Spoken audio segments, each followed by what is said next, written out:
Hey guys, Erin here at EatMoveRest and welcome back to the channel. So today we're going to dive right into what a plant-powered pyramid looks like, as well as how to place everything on a plant-based plate. For starters, there are 1,000 different ways within the world of veganism to eat your food. Everything from high carb to high raw, keto, you name it. There's 1,000 different modalities. We've been doing this for over 6 years now, so it's our duty to share our real life experience with you guys. So we're gonna share with you guys what our plant-based food pyramid looks like and make a plate for you guys. So if you can visualize a food pyramid, insert image right here, then you'll notice that most of them do not incorporate a few essential components to overall health, happiness, and well-being.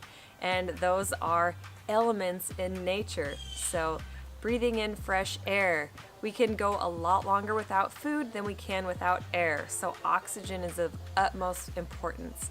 What is the air quality like where you live? Are you getting outdoors in nature? And on that note, going barefoot, grounding, connecting with the earth. Drinking clean drinking water that's pure from a clean source. And last but not least, sunlight. So sun is so energizing, and some even say you can actually receive food from the sun. So pay attention to those 4 essential elements before you even think about what you're putting on your plate. Okay guys, so starting off at the base of the pyramid, we have fruits and vegetables in abundance. So it's no secret that Erin and I eat a very high carb diet. Between 60 and 80% of our calories come from carbohydrates, and this is in the form of starchy vegetables like potatoes and high carb fruits like bananas, watermelons, berries. These are the things that we live on, thrive on, and our bellies crave. This is such a wide and vast category. Everything's right here in the base, and it's so important. You can kind of look at it 2 different ways though. You can look at getting your vitamins and minerals from things like berries and greens, but you're actually also going to be getting, on the other side of the token, most of your calories from things like bananas and starchy carbs like potatoes. Stepping up to the next level on our plant-based pyramid are healthy whole grains. So this includes anything and everything from wheat products to brown rice to quinoa. Even though technically it's a seed, we are including it in the grain category. Oats. Oatmeal is a fantastic, nutritious way to start your morning. And also in this category would be pastas, cereals, and breads. So while we typically opt for the whole grain option, you can incorporate some breads, pastas, and cereals if they are minimally processed and are made from whole grains. So even if you are trying to be gluten-free, whether it's due to sensitivities or celiac, or you just prefer not to include too much gluten in your diet, there are plenty of other whole grain options. In fact, you can find chickpea pasta, brown rice pasta. Those would be our top 2 picks. The bread that we really enjoy is actually Ezekiel bread, so while it does contain gluten, there are tons of healthy sprouted grains in it, so we really love that option. And Max likes to snack on gluten-free cereal. There are tons of options in the stores, even some that don't contain any added refined sugar. Moving up the pyramid to probably my favorite category, beans and legumes. These are things like black beans, cannellini beans, green and red lentils, even soybeans and tofu. So again, this is where you're going to get your protein, and people say beans, the magical fruit. The more you eat, the more you toot.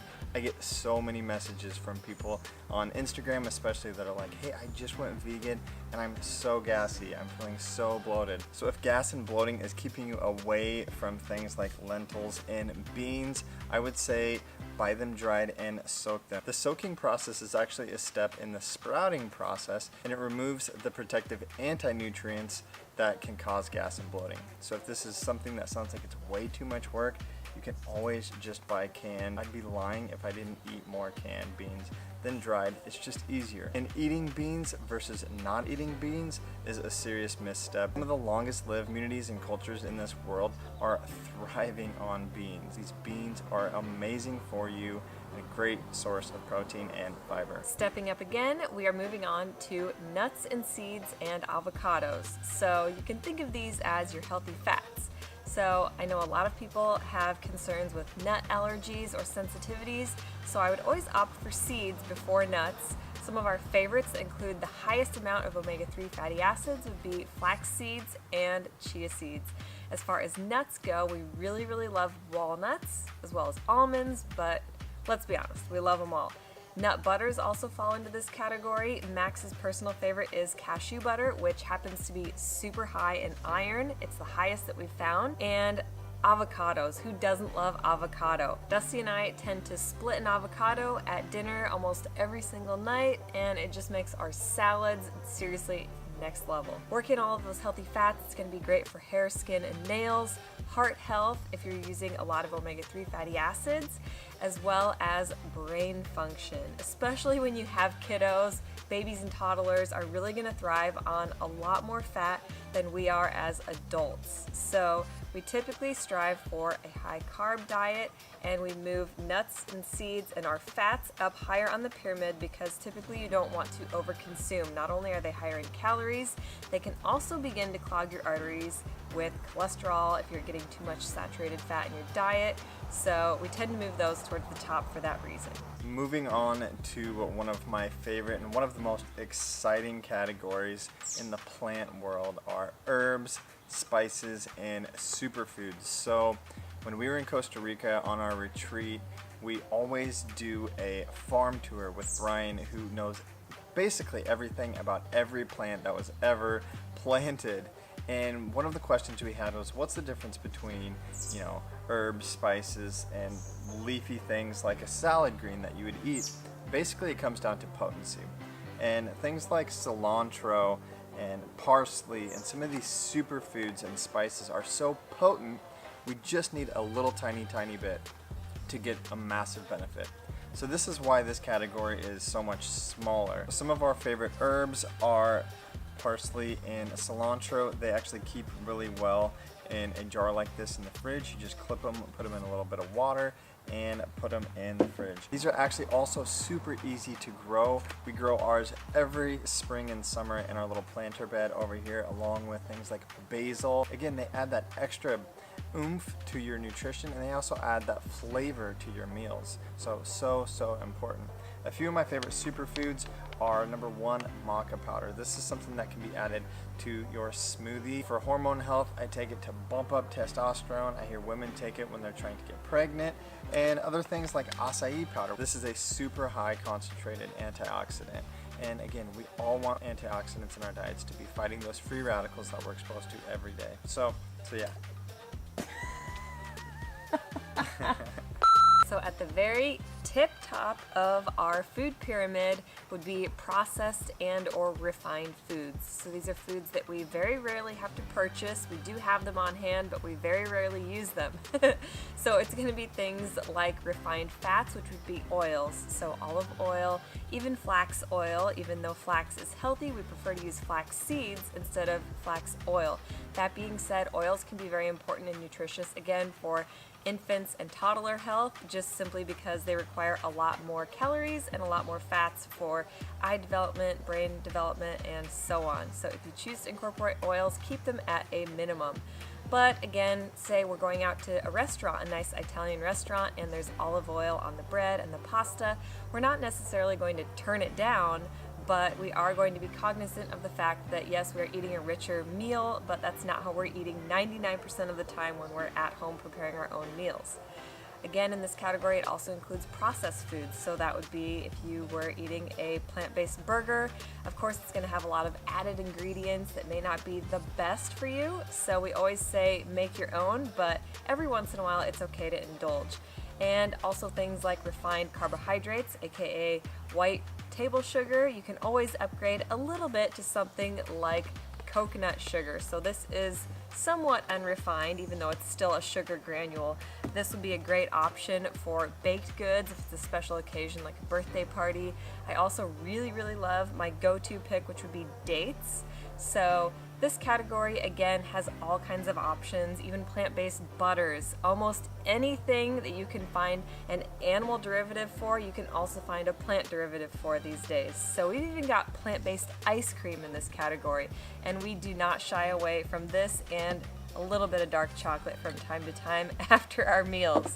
So don't be afraid of these categories. Don't be so rigid. Do allow yourself to enjoy a treat from time to time. Just know that they're at the very top. And finally, on that note, if you are transitioning or you're just vegetarian and that's where you want to draw the line, this is where we would also add animal products into our pyramid. So not to make the animal products a focal point of your plate, but instead to be crowding out more of the bad with more of the good.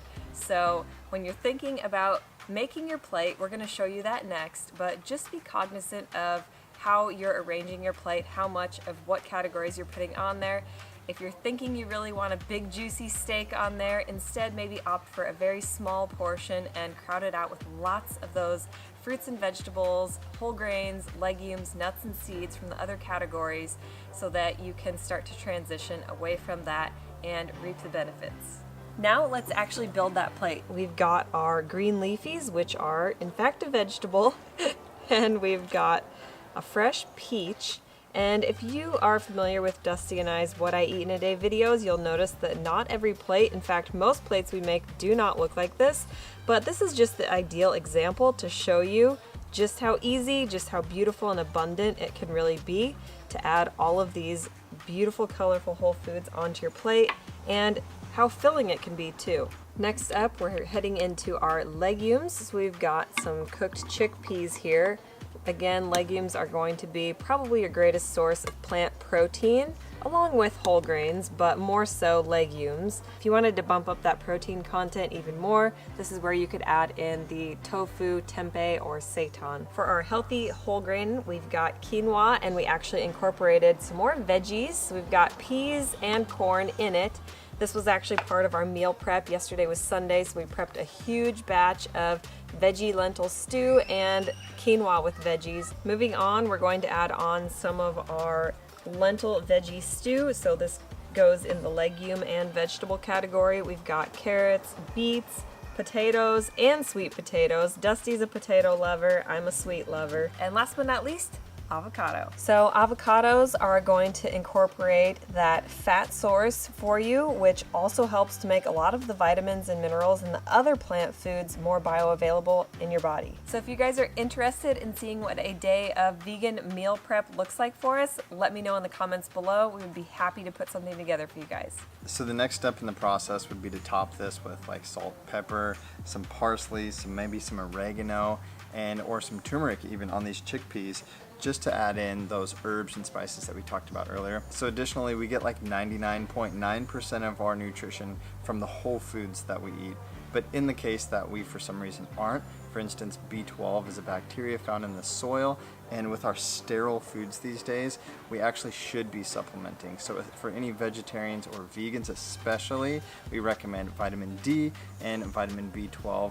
Even those that are eating meat, both of those have been shown to be low in pretty much everyone. So we highly recommend vitamin B12, vitamin D, and if you guys would like to know more about the supplements that we take, comment below and maybe we can do a whole dedicated video.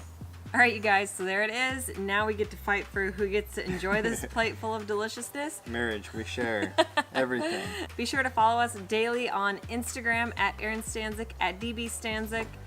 Give us a like if you liked this video. Be sure to subscribe. Join us here at the EatMoveRest headquarters. Yes. As always, leave us some love in the comments below. And EatMoveRest your best and forget the rest. see you guys. We're Dusty, Aaron, Max, and Bo, and we're the Stanczyks. We aspire to live a plant-centric, faith-forward, healthy lifestyle and welcome all of the adventures that accompany it. Join us every week as we blend, chop, juice, run, lift, ride, and master our minds in between on the ultimate quest to find better balance, deeper connection, and true happiness within.